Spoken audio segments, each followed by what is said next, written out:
Catalyst skill hub ഒരുക്കുന്ന തൊഴിലുറപ്പ് പദ്ധതി 6 മാസ പഠനം, മികച്ച ജോലി. ഇന്ന് രാവിലെ പയ്യന്നൂരിൽ നിന്ന് കുട്ടിയുടെ പിതാവും മറ്റ് ബന്ധുക്കളും എന്നെ വന്ന് കണ്ടിരുന്നു.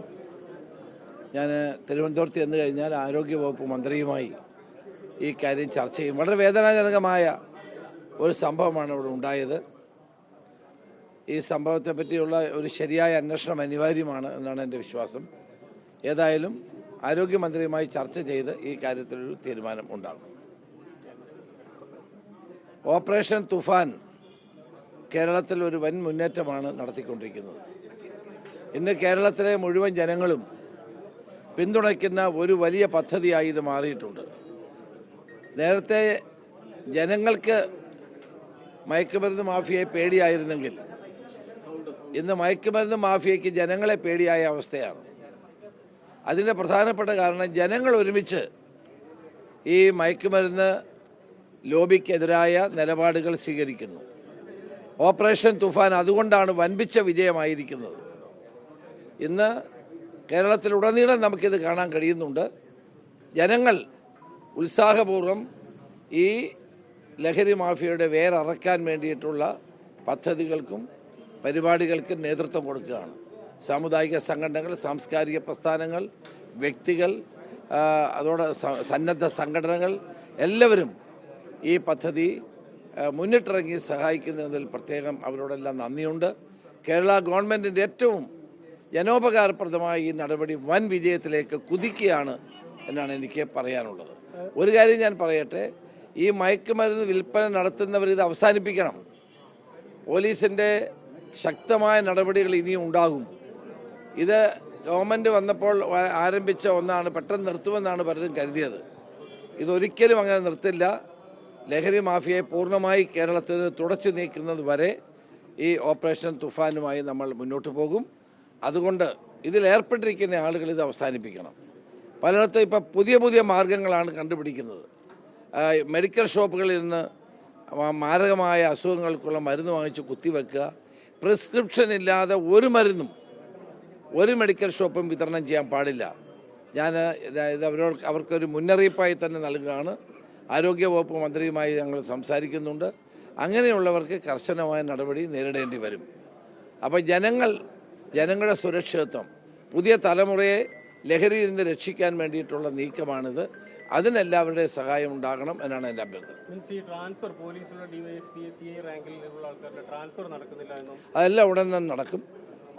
എല്ലാ കാര്യങ്ങളും ഉടൻ തീരും. നമുക്കറിയാമല്ലോ, 1.5 മാസം ഈ ഗവൺമെൻറ് വന്ന ശേഷം ഏകദേശം 2 മാസമാണ് ഇന്നലെ ആയത്. അപ്പോൾ അതിൻ്റെതായ സമയങ്ങളെടുക്കും. പെട്ടെന്ന് ഇതെല്ലാം തീരുമാനിക്കും. പിന്നെ അതുപോലെ തന്നെ ഈ CPM നേതാക്കൾക്കുള്ള പിന്തുണ അല്ലെങ്കിൽ പ്രൊട്ടക്ഷൻ, അതുപോലുള്ള പോലീസ് ഗാർഡുകൾ, ഗൺമാൻമാരൊക്കെ ഇപ്പോഴും പിന്തുണ തുടരുന്നു എന്നുള്ള രീതിയിലുള്ള പരാതികൾ പല സ്ഥലത്തും ഉയർന്നു കേൾക്കുന്നു. അതിൻ്റെ കാരണം അത് തീരുമാനിക്കുന്നത് ഞാനല്ല. അത് അതിനൊരു കമ്മിറ്റിയുണ്ട്. ഹോം സെക്രട്ടറി സെക്യൂരിറ്റിയെ പറ്റി പരിശോധിക്കാനൊരു കമ്മിറ്റിയുണ്ട് ഹോം ഡിപ്പാർട്ട്മെൻറ്റിൽ. അപ്പോൾ ആ കമ്മിറ്റി ഓരോ കേസും പരിശോധിച്ചിട്ടാണ് പ്രൊട്ടക്ഷൻ കൊടുക്കാറുള്ളതും കൂട്ടുകയും കുറയ്ക്കുകയും ഒക്കെ ചെയ്യുന്നത്. അത് പീരിയോഡിക്കലായി ഒരു 6 മാസം കൂടിയിരിക്കുമ്പോൾ ഈ കമ്മിറ്റി കൂടാറുണ്ട്. ആ കമ്മിറ്റി വരാൻ പോകുന്നേ ഉള്ളൂ.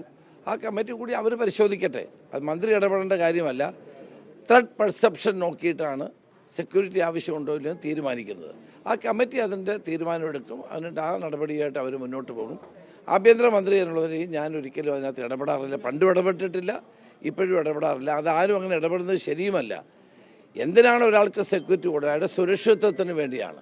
അപ്പോൾ സുരക്ഷിതത്വം ആവശ്യമില്ലാത്തവരുടെ സ്വാഭാവികമായിട്ടും ആ കമ്മിറ്റി ഹോം സെക്രട്ടറിയുടെ നേതൃത്വത്തിലുള്ള സെക്യൂരിറ്റി നൽകുന്ന ആ കമ്മിറ്റി അത് പരിശോധിച്ച് തീരുമാനമെടുക്കും.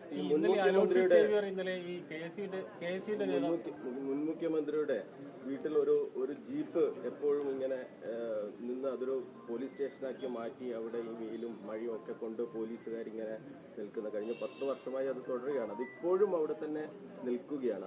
അത് മാറ്റണ്ട എന്നുള്ളൊരു തീരുമാനം ആഭ്യന്തര വകുപ്പ് എടുത്തു തന്നെയാണ്. അതാണ് ഞാൻ പറഞ്ഞത്. കാരണം ഓരോ വ്യക്തി, ഇപ്പം പിണറായി വിജയൻ Z+ സെക്യൂരിറ്റി ആയിരുന്നു ഉണ്ടായിരുന്നത്, Z+. അപ്പോൾ അദ്ദേഹത്തിൻ്റെ സെക്യൂരിറ്റി കുറയ്ക്കണോ വേണ്ടയോ തീരുമാനിക്കേണ്ടത് ഈ കമ്മിറ്റിയാണ്. അങ്ങനെ വന്ന് അത് ഇൻ്റലിജൻസ് റിപ്പോർട്ടും സ്പെഷ്യൽ ബ്രാഞ്ച് റിപ്പോർട്ട് പരിശോധിച്ച ശേഷമാണ് അത്തരം തീരുമാനങ്ങൾ എടുക്കുന്നത്. അപ്പോൾ നേരത്തെ അദ്ദേഹത്തിന് ഉണ്ടായിരുന്നതാണത്. അത് കുറയ്ക്കണോ വേണ്ടയോ എന്നുള്ളത് ആ കമ്മിറ്റി കൂടി തീരുമാനിക്കേണ്ട കാര്യമാണ്. ഒരു മിനിറ്റ്, അതാണ് എൻ്റെ സിസ്റ്റം. അപ്പോൾ അത് ആ കമ്മിറ്റി ഇതുവരെ കൂടിയിട്ടില്ല. അതുകൊണ്ടായിരിക്കും സെക്യൂരിറ്റി കുറയ്ക്കണോ കൂട്ടണോ എന്നുള്ള കാര്യം തീരുമാനിക്കപ്പെടാത്തത്. ആ കമ്മിറ്റി കൂടി തീരുമാനമെടുക്കും ആ കാര്യത്തിൽ. അങ്ങനെയുള്ള പ്രശ്നങ്ങളൊന്നും കോൺഗ്രസ്സിലില്ല. നിങ്ങൾ മനസ്സിലാക്കണം. ഏറ്റവും CPM തമ്മിലുള്ള തർക്കവും വെച്ച് നോക്കുമ്പോൾ കോൺഗ്രസിനകത്ത് എന്ത് തർക്കമാണുള്ളത്? അങ്ങനെ എന്തെങ്കിലും തർക്കങ്ങളോ പ്രശ്നങ്ങളോ ഉണ്ടെങ്കിൽ ഞങ്ങൾ ഇതിന് പരിഹരിക്കും. ഇത് ഏറ്റവും കൂടുതൽ പ്രശ്നം ഇടതുമുന്നണിയിലാണ്. അത് നിങ്ങളാരും കാണുന്നില്ലല്ലോ. ഇടതുമുന്നണിയിലുള്ള പ്രശ്നങ്ങൾ പരിഹരിക്കാൻ പോലും കഴിയാത്ത അവസ്ഥയിലാണ്. മുന്നണി കൂടാൻ പോലും കഴിയാത്ത അവസ്ഥയിലാണ്. ഇത്തരം പ്രശ്നങ്ങളൊന്നും കോൺഗ്രസ്സിലില്ല. KSU ആൾക്കാർക്ക് എന്തെങ്കിലും പരാതി ഉണ്ടെങ്കിൽ തീർച്ചയായിട്ടും അവരുടെ പരാതി പരിഹരിക്കും, പരിശോധിക്കും. അത് മുഖ്യമന്ത്രി തന്നെ മുൻകൈ എടുക്കുമെന്നാണ് എൻ്റെ വിശ്വാസം. അങ്ങനെയൊന്നുമില്ല. ആർക്കും ഞങ്ങളെയൊക്കെ നൂറുകണക്കിന് ആളുകളാണ് കണ്ടുകൊണ്ടിരിക്കുന്നത്. അങ്ങനെ അതിൻ്റെ അതൊന്നുമില്ല. മുഖ്യമന്ത്രി എല്ലാവർക്കും കാണാം. ഇപ്പം ഞാൻ ഇവിടുന്ന് രാവിലെ വന്ന് 7 മണി മുതൽ എല്ലാവരും കാണുക. അങ്ങനെ കേസിൻ്റെ അല്ല KSUക്കാർക്ക് അഭിപ്രായം ഉണ്ടെങ്കിൽ അത് പറയുന്നതിൽ തെറ്റൊന്നുമില്ല. അവർ അഭിപ്രായങ്ങൾ പണ്ടും പറഞ്ഞിട്ടുണ്ട്. അവർ പറയുന്നത് തെറ്റൊന്നുമില്ല. പക്ഷേ അതിന് ചില രീതികളുണ്ട്. അത് മുഖ്യമന്ത്രിയെ കണ്ടവർക്ക് പറയാൻ കഴിയുന്ന കാര്യമാണ്. മുഖ്യമന്ത്രി കണ്ടാൽ കാര്യങ്ങൾ പറഞ്ഞാൽ അത് അദ്ദേഹം ഉൾക്കൊള്ളുമല്ലോ, ഉൾക്കൊള്ളാതിരിക്കില്ലല്ലോ. അതും അദ്ദേഹം മാത്രം, ഞങ്ങളൊക്കെ ഉൾക്കൊള്ളുമല്ലോ. ഏതായാലും നിങ്ങൾ വിചാരിക്കുന്ന പോലെ യാതൊരു പ്രശ്നവുമില്ല. പ്രശ്നങ്ങൾ കൂടുതലുള്ളത് LDFിലാണ്. നിങ്ങൾ ആ കാര്യങ്ങൾ ജനങ്ങളോട് പറയും.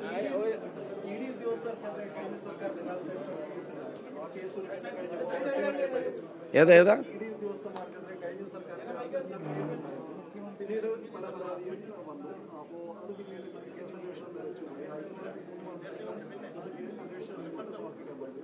ഈ ഉദ്യോഗസ്ഥന്മാരെ ആക്രമിച്ചതല്ലേ ED? അതെനിക്ക് പരിശോധിക്കാതെ പറയാൻ കഴിയില്ല. നിങ്ങൾക്കറിയാമല്ലോ, ED ഉദ്യോഗസ്ഥന്മാരെ ആക്രമിച്ചു. ആ കേസിലെ പ്രതികൾക്ക് ഇതുവരെ ജാമ്യം കിട്ടിയിട്ടില്ല. 40 ദിവസം കഴിഞ്ഞിരിക്കുകയാണ്. നിങ്ങൾ ആലോചിച്ച് നോക്കുക. ഇത്തരം അക്രമ പ്രവർത്തനങ്ങൾ നടത്തുന്ന ആളുകൾക്ക് ഇതൊരു സൂചനയാണ്. 40 ദിവസം കഴിഞ്ഞിട്ടും ഇതുവരെ പ്രതികൾക്ക് ജാമ്യം കിട്ടുന്നില്ല. അപ്പോൾ അക്രമമല്ല ആവശ്യം. ED ഉദ്യോഗസ്ഥന്മാർക്ക് നേരെ നടത്തിയ അക്രമം അന്ന് തന്നെ എല്ലാവരും അപലപിച്ചതാണ്. 40 ദിവസം കഴിഞ്ഞിട്ട്, 40 ദിവസമാണ് എൻ്റെ വിശ്വാസം, കഴിഞ്ഞിട്ട് അവർക്ക് ജാമ്യം കിട്ടാത്തത് എന്തുകൊണ്ടാണ്? അപ്പോൾ ഇത് സമരം ചെയ്യുന്ന ആളുകൾ ഇതൊക്കെ മനസ്സിലാക്കണം. നമ്മുടെ നാട്ടിലെ നിയമവ്യവസ്ഥ അവരും മനസ്സിലാക്കണമെന്നാണ് എൻ്റെ അഭ്യർത്ഥന.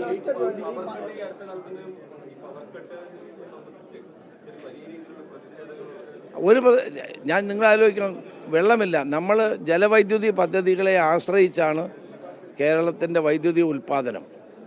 ഇത്തവണ മഴയില്ലാത്തപ്പോൾ ജലസംഭരണികളിൽ വെള്ളമില്ലാത്തത് കൊണ്ട് വൈദ്യുതി ഉൽപ്പാദനം കുറയുന്നു. അപ്പോൾ ആ സമയത്ത് അത് നമുക്ക് മറ്റെന്താ മാർഗം? ഉയർന്ന വിലയ്ക്ക് ഇപ്പോൾ വൈദ്യുതി വാങ്ങുകയാണ്. എത്രമാത്രം അങ്ങനെ സാമ്പത്തിക പരാധീനതയുള്ള ഒരു സ്റ്റേറ്റിൽ എത്രമാത്രം വൈദ്യുതി വില കൂടി വാങ്ങിക്കാൻ കഴിയുമെന്നുള്ളത് ഒരു പ്രശ്നം തന്നെയാണ്. പക്ഷെ എന്നാലും ജനങ്ങൾക്ക് ബുദ്ധിമുട്ടില്ലാത്ത നിലയിൽ വൈദ്യുതി കൂടിയ വിലയ്ക്ക് വാങ്ങാൻ വൈദ്യുതി മന്ത്രി ശ്രീ സണ്ണി ജോസഫ് തന്നെ മുൻകൈയെടുത്ത് നടപടികൾ സ്വീകരിച്ചു വരികയാണ്. വെള്ളമില്ലാത്തത് കൊണ്ടാണ്. അല്ലെങ്കിൽ പിന്നെ വൈദ്യുതി ഉൽപ്പാദനം ഈ സമയത്ത് വെള്ളം കൂടുതൽ കിട്ടേണ്ടതാണ്, മഴ കൂടുതൽ കിട്ടേണ്ടതാണ്. ക്യാച്ച്മെൻ്റ് ഏരിയയിൽ പോലും മഴ കിട്ടാത്ത അവസ്ഥ നിലവിലുള്ളതാണ് ഇപ്പോഴത്തെ വൈദ്യുതി പ്രതിസന്ധിക്ക് കാരണം.